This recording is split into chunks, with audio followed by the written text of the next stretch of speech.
IPL 2024 प्रथम match रे बेंगलुरु को परास्त करिया परे ऋतुराज गायकवाड़ को बड़ बयान। नमस्कार दर्शक बंधु, शुक्रवार खेला जाइतिला आईपीएल 2024 सीजन प्रथम मैच।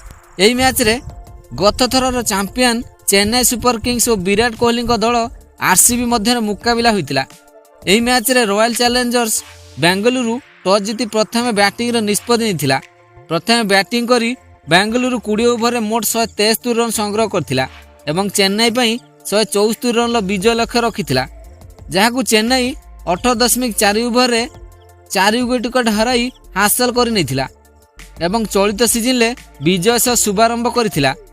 तेबे यही मैच शेष होगा पर नुआ करी चेन्नई अधिनायक होइतिबा ऋतुराज गायकवाड़ भावविहल होई पड़थिले एवं महेंद्र सिंह धोनी को नहीं एक बहुत बड़ बयान देइथिले।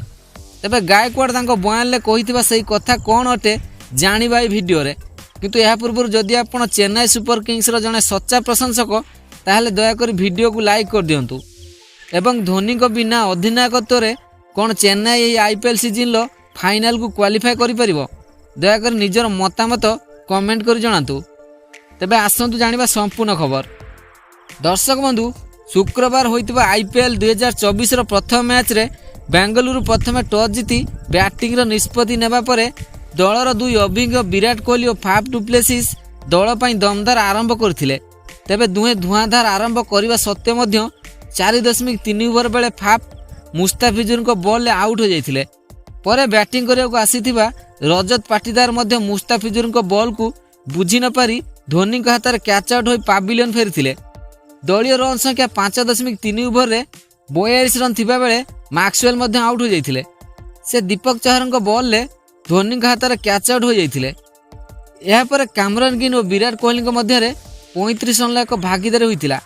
हेले विराट को मुस्ताफिजुर रचिन रविंद्र को हाथ में कैच आउट कराइबा सह निजर तृतीय विकेट हासिल करथिले एवं बेंगलुरु मेरुदंड भांगी देइथिले। यह पर कैमरन गिल मध्य बेसी किछि करि पार नथिले। से 22 बॉल ले मात्र 18 रन करी मुस्ताफिजुर को चतुर्थ शिकार होइतिले।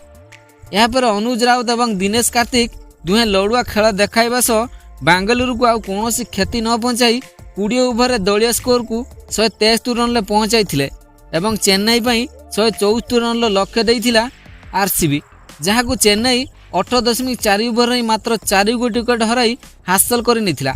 दल पक्षर रचिन रविंद्र सर्वाधिक 37 run, Shivam Dubey 34, Darrel Mitchell 22, Ajinkya Rahane 27 एवं रविंद्र जाडेजा 25 रन पाली खेली। अधिनायक ऋतुराज गायकवाड़ 15 बॉल खेली 15 रन संग्रह करथिले। मुस्ताफिजुर को तांकर सुंदर bowling pi man of the match Bhave विवेचित कराइथिला।